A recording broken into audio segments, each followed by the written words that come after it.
आप कह रहे हैं कि आजकल भारत और विश्व भर के अनेक युवा तनाव, अवसाद, हिंसा, नशा और कट्टरवाद की ओर बढ़ रहे हैं महाराज जी। इसमें मानवता को शांति और हाँ समृद्धि की देखो, दिशा मानवता तभी आएगी भाई जब हम धर्म से चलेंगे। अधर्म, ये सब अधर्म के लक्षण हैं जितने आप कहे ना। और जब तक हम शास्त्र और संत गुरुजनों का संग नहीं करेंगे तब तक धर्म क्या है ये हमें पता नहीं चलेगा। तो आज का हमारा जो युवा पीढ़ी समाज है, ये जो बाहरी कल्चर आ चुका है, girlfriend boyfriend live in relation, ये बहुत हानिकारक है। पहले था कि हमारी इज्जत है, जिस पुरुष का वरण किया उसी के साथ, अन्यथा वो ब्रह्मचर्य से रहते, वो अपनी इज्जत समझी जाती थी। आज मनोरंजन है, लड़के लड़कियां शराब पीते हैं, मनोरंजन करते हैं। मतलब कैसे बताएं कि कितना हमारा समाज गिरता चला जा रहा है। जो बाप से बच्चे सुरक्षित चाहिए वो बाप से ही बच्चे सुरक्षित नहीं रह पा रहे। तो आज हमारे समाज में जो अध्यात्म की हीनता है वही गलत रास्तों में चले जा रहे हैं। हम प्रणाम करते हैं कि कलयुग में भी लोग इतना संत के प्रति श्रद्धा रखने लगे हैं, इतने संत की बातें मानने लगे, ये हम एहसान मानते हैं। बकाया जब तक हमारे समाज में अध्यात्म का प्रकाश नहीं होगा तब तक ये सुधरना बहुत कठिन है। छोटी छोटी धनराशि के लिए हत्या करने में उनको संकोच नहीं लगता। मोटरसाइकिल से जा रहे हैं, बगल से कोई महिला जा रही है, ऐसे खींचा, वो मुंह भरा गिर गई, घसीटती हुई जा रही, उसको कोई पीड़ा नहीं। अपनी माँ बहन जैसे उसको कोई पीड़ा नहीं है। तो ये जो समाज में बढ़ गया है, इसके लिए अध्यात्म चाहिए और अध्यात्म का प्रभाव होता है। यहीं आकर के हजारों लोग बोल चुके कि हम आपसे मिलने 2 वर्ष बाद आए हैं, लेकिन हम 2 वर्ष से अपना सुधार कर चुके। हम शराब छोड़ चुके, हम गंदे आचरण छोड़ चुके, हम ऐसे बहुत से ऐसे लोग हैं।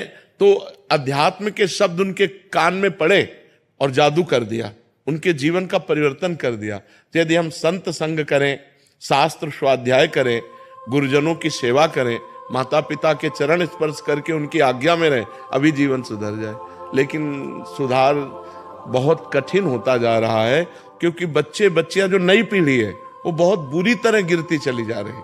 मतलब व्यभिचार की हद हो रही है, मतलब गंदगी की तरफ हम बढ़ते चले जा रहे हैं। हमें यह समझ में नहीं आ रहा कि हम अपना चरित्र नष्ट कर रहे हैं, अपने जीवन को नष्ट कर रहे हैं, उसे मनोरंजन समझा जा रहा है। अच्छा, अब सच्चिदानंद सुख तो है नहीं इनमें, इन भोगों में सुख तो सच्चिदानंद है नहीं, एक क्षणिक मात्र का लगता है। अब उसको लगता है इसमें नहीं, इसमें नहीं, इसमें। अब उसी की मदान्धता के लिए अब नशा चाहिए, तो हुक्का पीना, शराब पीना, ड्रग्स लेना। अब नशा के लिए पैसा चाहिए, माता पिता के साथ अभद्र व्यवहार करना, दूसरी जगह क्राइम करना, वो बड़ा मतलब धीरे धीरे वो क्रम से नष्ट होते ही चले जाते हैं। हमें लगता है समाज को सुधरने के लिए संग करना चाहिए, शास्त्र स्वाध्याय करना चाहिए, इसके बिना सुधार नहीं हो सकता।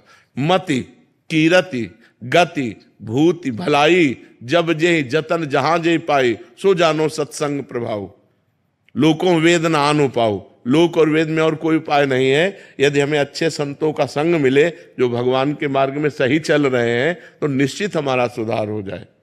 नहीं तो समाज को सुधारने के लिए और क्या है, ना तो भगवान का डर रह गया है और ना कानून का डर रह गया है। अब सब मनमानी आचरण, मतलब तो कम से कम बच्चा है, इतनी दया नहीं रह गई कि उसको एक पॉलीथीन में बंद करके आपने डाल दिया। मतलब क्या समाज हो रहा है हमारा, मतलब कहां स्थिति पहुंच रही है। जहां हम किसी पशु पक्षी को कष्ट में नहीं देख सकते थे, वहां हम बच्चों को ऐसे।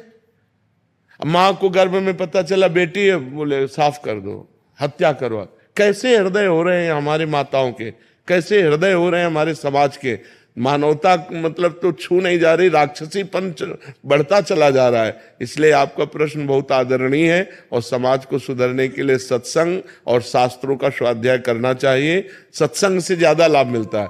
शास्त्र में तो जो आप पकड़ पाए सो पकड़ पाए, सत्संग में गुड़ गुड़ बातें संत जन अनुभव करके और वो आपको देते हैं बिल्कुल छना छनाया